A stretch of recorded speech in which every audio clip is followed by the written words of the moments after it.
সবাইকে আজকের লেকচারে স্বাগতম। আজকে আমি অনুশীলনী 16.2 শুরু করব। এই অনুশীলনীটা মূলত হচ্ছে তোমার চতুর্ভুজের ক্ষেত্রফল সম্পর্কিত। অর্থাৎ এখানে বিভিন্ন ধরনের চতুর্ভুজের নিয়ে আলোচনা করা হলো, এদের ক্ষেত্রফল সম্পর্কিত সমস্যা নিয়ে আলোচনা করা হলো এখানে। আর এর আগে আমরা যেটা 16.1 করেছি সেটা ছিল ত্রিভুজ সম্পর্কিত। তো চলো, এখানে যদি আমরা বিভিন্ন রকমের চতুর্ভুজের কথা বলা হয় তাহলে আয়তক্ষেত্র আছে, তারপরে বর্গ, তারপরে রম্বস, সামান্তরিক, ট্রাপিজিয়াম, এইগুলোর ক্ষেত্রফল সম্পর্কিত। এই অনুশীলনীর সবগুলো অঙ্কই এদের ক্ষেত্রফল সম্পর্কিত। তো প্রথমে আমরা অঙ্কগুলো শুরু করার আগে আমরা এদের বিভিন্ন সূত্রগুলো সম্পর্কে যদি আমরা জেনে নিই। চলো, প্রথমে যদি বলা হয়, প্রথমে চতুর্ভুজের কথা আসলে চলে আসবে আয়তক্ষেত্র। তো আয়তক্ষেত্রের ক্ষেত্রে আয়ত, তো এই আয়তক্ষেত্রের শেপটা কিরকম? আয়তক্ষেত্রের চিত্রটা হচ্ছে কি এরকম না? এটার ক্ষেত্রফল যদি বের করতে বলা হয়, এটা হলো দৈর্ঘ্য, এটা হলো কি প্রস্থ। তাহলে আমরা কি জানি আয়তক্ষেত্রের ক্ষেত্রফল? আয়তক্ষেত্রের 1 নাম্বার ক্ষেত্রফল, ক্ষেত্রফল হচ্ছে কি দৈর্ঘ্য গুণন প্রস্থ। এটা আমরা সবাই জানি। আর এই দৈর্ঘ্য গুণন প্রস্থ এটা কিভাবে আসছে সেটাও তোমাদের বইয়ে বিস্তারিত আলোচনা করা আছে।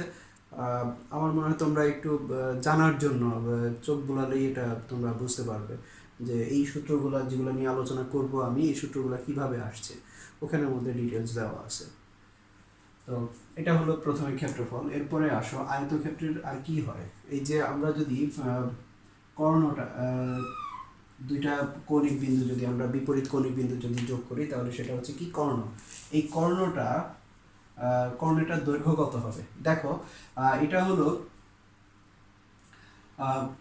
আয়তক্ষেত্রের প্রত্যেকটা কোণ কি আমরা কি জানি? এক সমকোণ। তাহলে এই কোণটা যদি সমকোণ হয় তাহলে এটা, এই ত্রিভুজটা আমরা যদি এ বি সি ডি আয়তক্ষেত্রের কথা বলি, তাহলে এই যে এ বি সি একটা ত্রিভুজ, এই ত্রিভুজের এটা হলো কি ধরনের ত্রিভুজ? সমকোণী ত্রিভুজ। তাহলে এখান থেকে আমরা কি পাচ্ছি? এ বি স্কোয়ার যোগ হলো কি বিসি স্কোয়ার ইকুয়ালস টু কি এসি স্কোয়ার। তাহলে এখান থেকে কি এসি ইকুয়ালস টু কত আসবে? Root over A B square যোগ BC square.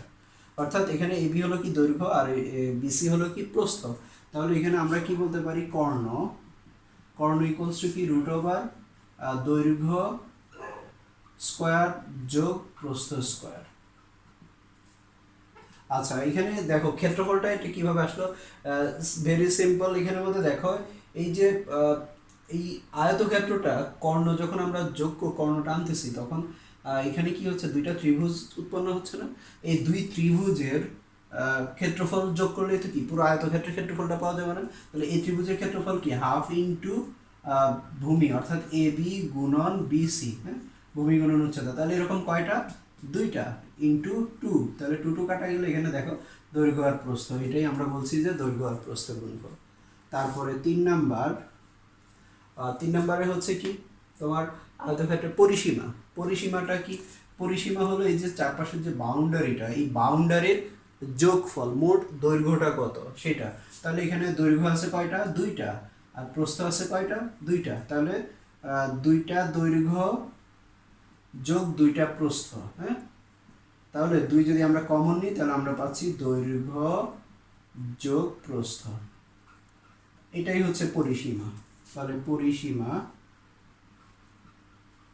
Equals to 2 into দৈর্ঘ্য যোগ প্রস্থ। এটা গেল আয়তক্ষেত্রের কথা।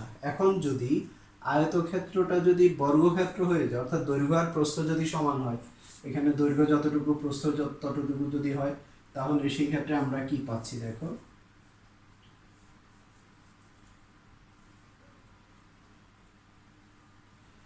এখানে দৈর্ঘ্য আর প্রস্থ এ বি সি ডি, তখন এ বি সি ডি হবে কি একটা বর্গক্ষেত্র। তাহলে বর্গক্ষেত্র, এই বর্গক্ষেত্রের ক্ষেত্রফলটা কি হবে?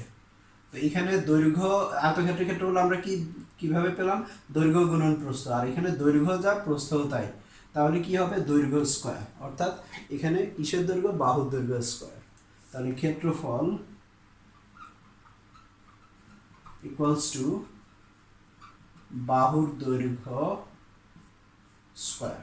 এটা হলো বর্গক্ষেত্রের ক্ষেত্রফল। এরপরে 2 নম্বরে আসো কর্ণ। এই কর্ণটা কিভাবে পাবো আমরা, দেখো এই যে কর্ণ হলো কি এসি, তাহলে এটা সেম একই রকম আয়তক্ষেত্রের ক্ষেত্র যেভাবে হলো সেভাবেই এটা সমকোণী ত্রিভুজ। তাহলে এটা স্কয়ার যোগ এটা স্কয়ার ইকুয়ালস টু কি হবে, এটা স্কয়ার। তাহলে এটা যা এটাও তাই। তাহলে এখান থেকে কি বলা যায়, যে এ বি স্কয়ার যোগ বিসি স্কয়ার। তাহলে এখান থেকে কি আমরা কি বলতে পারি, যে এ বি স্কয়ার যোগ A B square equals to AC square. তাহলে AC square equals to 2 A B square. হ্যাঁ, তাহলে এখন এসি ইকুয়ালস টু কত আসবে, এটা root over A B square. তাহলে 2 এর উপরে রুট এ বি, আর এ বিটা কি, বাহুর দৈর্ঘ্য এ বি, তার মানে কি রুট 2 এ। তাহলে কর্ণ হচ্ছে কত, রুট 2 এ, রুট 2 ইন্টু দৈর্ঘ্য, অর্থাৎ বাহুর দৈর্ঘ্য এখানের মধ্যে। ঠিক আছে, অথবা এখানের মধ্যে থেকে আমরা বের করতে পারি। দেখো দৈর্ঘ্য দৈর্ঘ্য, এটাও দৈর্ঘ্য হবে, দুইটা দৈর্ঘ্য প্রস্থ যেহেতু সমান, তাহলে দুইটা দৈর্ঘ্য রুট করলে রুট 2 আর দৈর্ঘ্য। হ্যাঁ, তারপরে আসো 3 নাম্বার পরিসীমা। পরিসীমা হবে কি, 4টা বাহু, এখন 4টাই তো সমান, তাহলে কি আসবে 4 ইন্টু বাহু দৈর্ঘ্য। এটা গেল বর্গক্ষেত্র, আয়তক্ষেত্র এবং বর্গক্ষেত্র। এরপরে আসো আরো চতুর্ভুজ আছে আমাদের,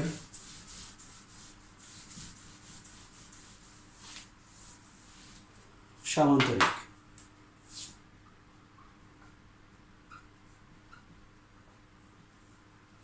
এই সামান্তরিকের ক্ষেত্রে সামান্তরিকের চিত্র কিরকম, এরকম এ বি সি ডি একটা সামান্তরিক।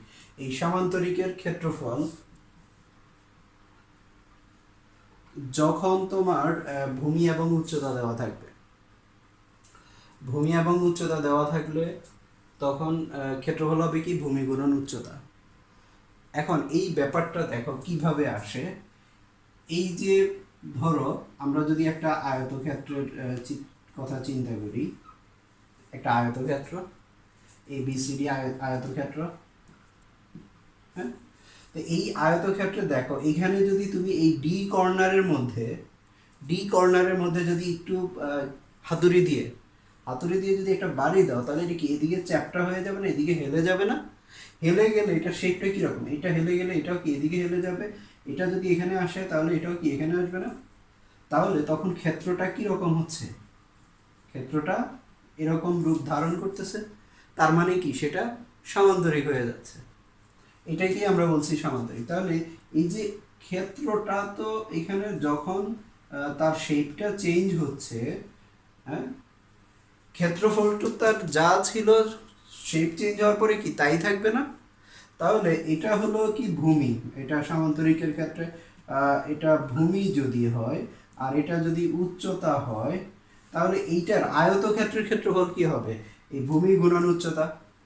তার মানে এই সামান্তরিকের ক্ষেত্রে যদি তোমার উচ্চতা দেওয়া থাকে, এটা যদি ভূমি দেওয়া থাকে, তাহলে এটা যদি উচ্চতা দেওয়া থাকে, তাহলে ক্ষেত্রফল কি হবে, এটা আর এটার গুণফল। তাহলে ক্ষেত্রফল হচ্ছে কি, ভূমিকে বেস আর হাইট বি ইন্টু এইচ, অর্থাৎ এটাকে আমরা বি ইন্টু এইচ, ভূমি বেস এবং হাইট উচ্চতা, এই দুইটার গুণফল ক্ষেত্রফল। এটা একটা। আরেকটা ক্ষেত্রফল হচ্ছে কি, ক্ষেত্রফল 2। আরেকটা ক্ষেত্রফল পাওয়া যাবে কিভাবে, দেখো যদি এই সামান্তরিকের কৌণিক কর্ণ দেওয়া থাকে, তাহলে কর্ণ হলে এই কর্ণটা কি করে, সামান্তরিককে কি দুইটা সমান ক্ষেত্র বিশিষ্ট ত্রিভুজে বিভক্ত করে। দুইটা ত্রিভুজের ক্ষেত্রফল কি হবে, সমান হবে। তার মানে আমরা যদি কোনোভাবে যদি একটা ত্রিভুজের ক্ষেত্রফল বের করতে পারি, তাকে কি 2 দিয়ে গুণ করলে কি আমরা পুরো আহ, দুইটা ত্রিভুজের ক্ষেত্রফল পাবো, তার মানে কি সমান্তরিকের ক্ষেত্রফলটা পাবো। তাহলে এইখানের মধ্যে দেখো আহ, এই একটা ত্রিভুজের কথা যদি আমরা চিন্তা করি, এই একটা ত্রিভুজ এই কৌণিক বিন্দু থেকে যদি লম্ব দেওয়া থাকে, তাহলে দেখো তুমি যদি এই ত্রিভুজটার কথা যদি ভুলে যাও, তাহলে এই ত্রিভুজটার ক্ষেত্রফল কি, এটা হলো কি কর্ণ, হ্যাঁ কর্ণ, আর এটা যদি হয় উচ্চতা, কর্ণ থেকে তাহলে বিপরীত কোণ, এই কর্ণের বিপরীত কৌণিক বিন্দু থেকে উচ্চতা, লম্ব দূরত্ব যেটা, তার মানে কি এটার ক্ষেত্রফল কি হবে, হাফ বি ইন্টু এইচ। তাহলে এরকম কয়টা ত্রিভুজ, এই দুইটা ত্রিভুজ না, তাহলে ইন্টু কত 2, তাহলে এটা এটা কাটা গেলে কি পাচ্ছি আমরা, বি ইন্টু এইচ। তাহলে এখানে বিটা কি ছিল, বিটা হলো কর্ণ, কর্ণ ইন্টু কৌণিক বিন্দু থেকে তার দূরত্ব উচ্চতা। তাহলে এটাও ক্ষেত্রফল, অর্থাৎ কর্ণ গুণন এই কর্ণের বিপরীত কৌণিক বিন্দু থেকে, বিপরীত কৌণিক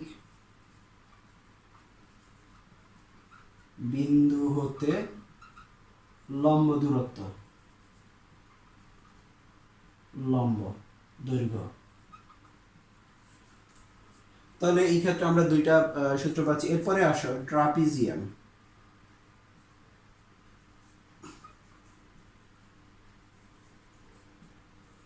এই ট্রাপিজিয়ামের ক্ষেত্রফল,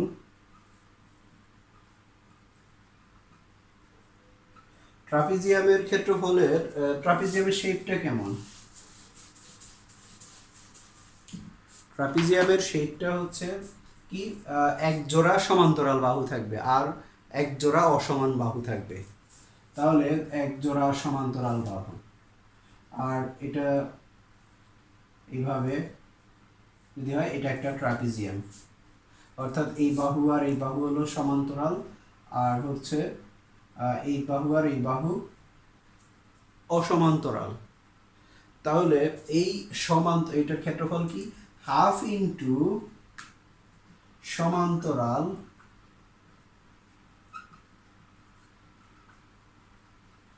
বাহুদ্বয়ের যোগফল, সমান্তরাল বাহু দুইটার যোগফল, দৈর্ঘ্যের যোগফল গুণন তাদের মধ্যবর্তী দূরত্ব, এই তাদের মধ্যেকার এই যে লম্ব দূরত্ব যেটা, অর্থাৎ লম্ব দূরত্ব, তাদের মধ্যকার লম্ব দূরত্ব, এটা হলো ট্রাপিজিয়ামের ক্ষেত্রফল। এই সূত্রগুলো, আর একটা হলো বহুভুজ, যেটা নিয়ে আমি পরের লেকচারে আলোচনা করব যখন ওই রিলেটেড অঙ্ক করতে যাব। তাহলে আমরা এখানে কি পেলাম, আয়তক্ষেত্র, বর্গ, সমান্তরিক, ট্রাপিজিয়াম। ও আরেকটা হচ্ছে রম্বস। রম্বসের ক্ষেত্রফল হচ্ছে হাফ ইন্টু কর্ণদ্বয়ের দূরত্ব, অর্থাৎ একটা রম্বসের কর্ণ দুইটা, যে কর্ণ দুইটা থাকবে, একটা যদি D1 হয়, ডায়াগোনাল 1 ডায়াগোনাল 2, ডায়াগোনাল 1 ডায়াগোনাল 2, অর্থাৎ এই দুইটা কর্ণের দূরত্ব হাফ ইন্টু D1 D2, অর্থাৎ কর্ণদ্বয়ের গুণফলের অর্ধেক হলো ক্ষেত্রফল, রম্বসের ক্ষেত্রফল। তাহলে এই পাঁচটা ক্ষেত্র পেলাম আমরা এখানে, চতুর্ভুজ, এই পাঁচটা সম্পর্কিত অঙ্কই হচ্ছে 16.2। তাহলে চলো আমরা শুরু করি। দেখো উদাহরণ 8 শুরুতেই, একটি আয়তাকার ঘরের দৈর্ঘ্য প্রস্থের 3/2 গুণ এর ক্ষেত্রফল 384 বর্গমিটার হলে পরিসীমা ও কর্ণের দৈর্ঘ্য নির্ণয় করো। তাহলে এখানের মধ্যে দেখো আমাদেরকে বলা হলো কি, বের করতে হবে পরিসীমা এবং কর্ণের দৈর্ঘ্য। দেওয়া আছে কি, দৈর্ঘ্য হলো প্রস্থের 3/2 গুণ এবং ক্ষেত্রফল দেওয়া আছে। তাহলে এখানে প্রস্থ দেওয়া নাই, কিন্তু প্রস্থ দৈর্ঘ্য সরাসরি দেওয়া নাই, কিন্তু দেওয়া আছে, ইনফরমেশন দেওয়া আছে কি, দৈর্ঘ্য হলো প্রস্থের এতক্ষণ। তাহলে আমরা এখানে প্রস্থটা যদি ধরে নিই, সমাধান, তাহলে মনে করি প্রস্থ আয়তাকার ক্ষেত্রের প্রস্থ ইকুয়ালস টু এক্স মিটার। এখানে মিটার কেন ধরলাম, ক্ষেত্রফল দেওয়া আছে বর্গ মিটারে। তাহলে সুতরাং আয়তকার ক্ষেত্রের দৈর্ঘ্য ইকুয়ালস টু হবে কত 5x/2 মিটার। তাহলে ক্ষেত্রফল কত হবে আয়তাকার ক্ষেত্রের ক্ষেত্রফল, আয়তাকার ক্ষেত্রের ক্ষেত্রফল কি দৈর্ঘ্য গুণন প্রস্থ ইকুয়ালস টু দৈর্ঘ্য হলো 5x/2 প্রস্থ হলো x বর্গ মিটার। তাহলে ইকুয়ালস টু 5x² 2 বর্গ মিটার। আর আমাদের দেওয়া আছে কি ক্ষেত্রফল 384। তাহলে এটা ইকুয়ালস টু কি ওইটা। তাহলে শর্ত মতে বা প্রশ্ন মতে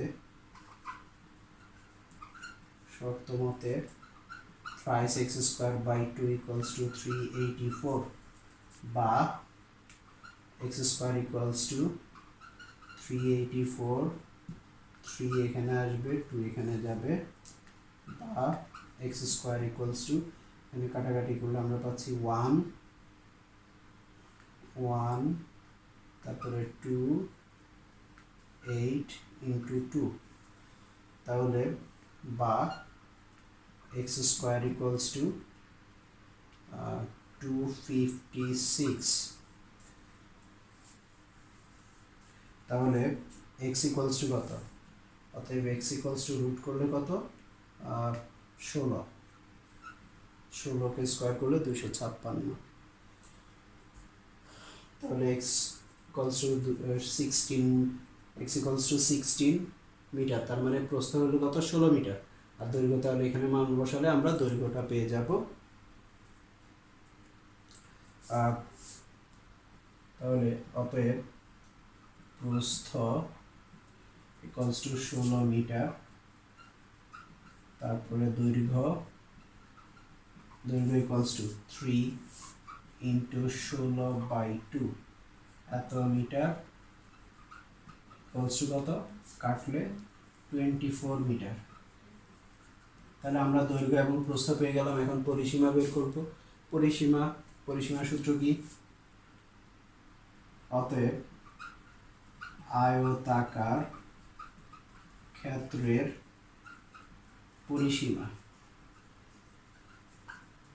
ইকুয়ালস টু 2 ইন্টু দৈর্ঘ্য যোগ প্রস্থ ইকুয়ালস টু, যদি মান বসাই তাহলে 2 ইন্টু দৈর্ঘ্য হলো 24 প্লাস 16 এত মিটার। যেহেতু দৈর্ঘ্য এবং প্রস্থ মিটার এককে আছে, equals to 2 into 04 equals to 80 metre.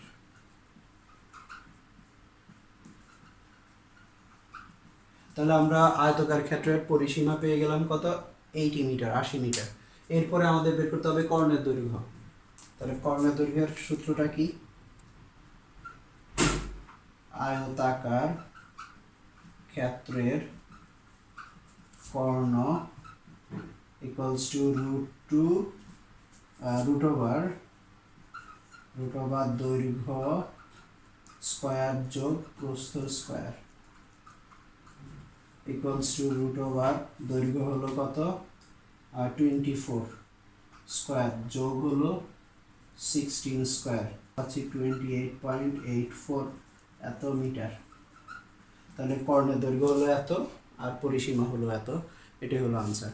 তাহলে এইরকমই অঙ্ক আছে তোমার 16.2 এর 1 নাম্বার অঙ্কটা, একদম সেম অঙ্ক, এটা তোমাদের হোমওয়ার্ক থাকবে।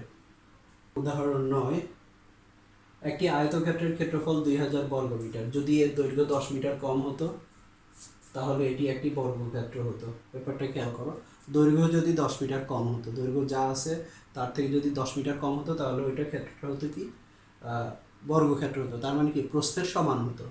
আয়তক্ষেত্রটি দৈর্ঘ্য এবং প্রস্থ নির্ণয় করতে বলা হলো। তাহলে এখানে যেহেতু দৈর্ঘ্য প্রস্থ সরাসরি দেওয়া নেই, তাহলে আমরা ধরে নিই, মনে করি আয়ত ক্ষেত্রের দৈর্ঘ্য x মিটার, প্রস্থ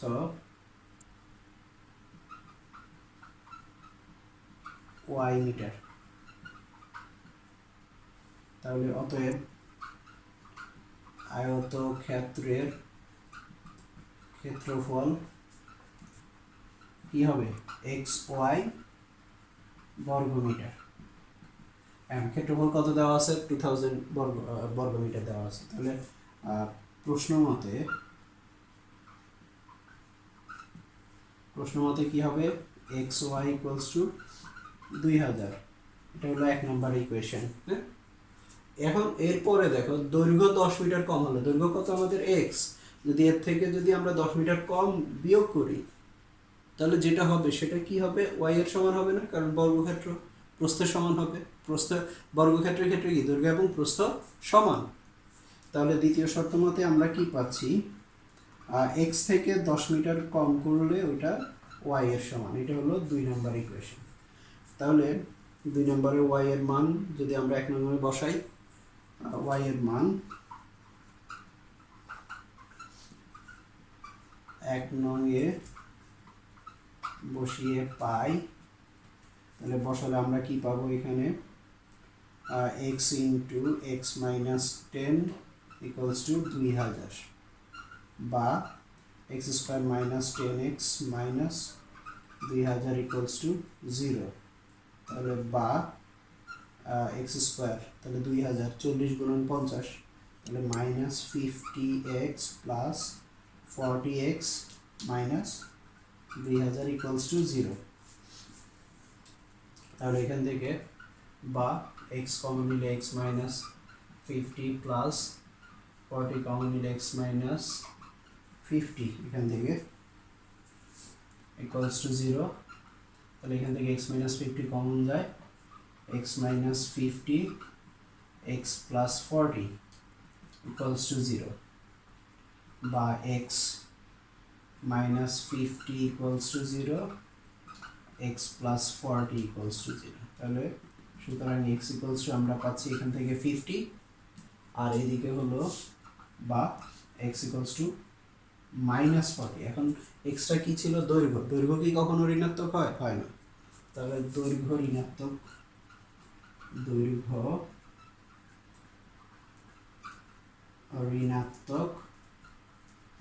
হয় না, তাহলে এটা গ্রহণযোগ্য নয়।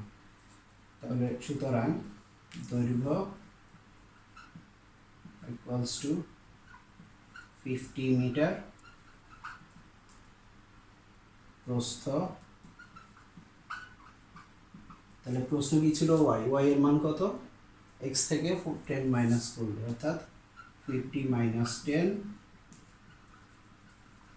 Metre equals to 40 metre. এটাই হলো আনসার 50 40। এটাই হলো আনসার। এরকম তোমার 16.2 এর 6 নম্বর অঙ্কটা সেম অঙ্ক, জাস্ট এখানে সংখ্যা ভিন্ন অর্থাৎ মানগুলো ভিন্ন। এটা নিজেরা ট্রাই করবা, তাহলে তোমাদের হোমওয়ার্ক থাকবে 6 নাম্বার 1 নাম্বার আর 2 নাম্বারটাও হোমওয়ার্ক হিসেবে থাকবে। ওকে, ধন্যবাদ সবাইকে।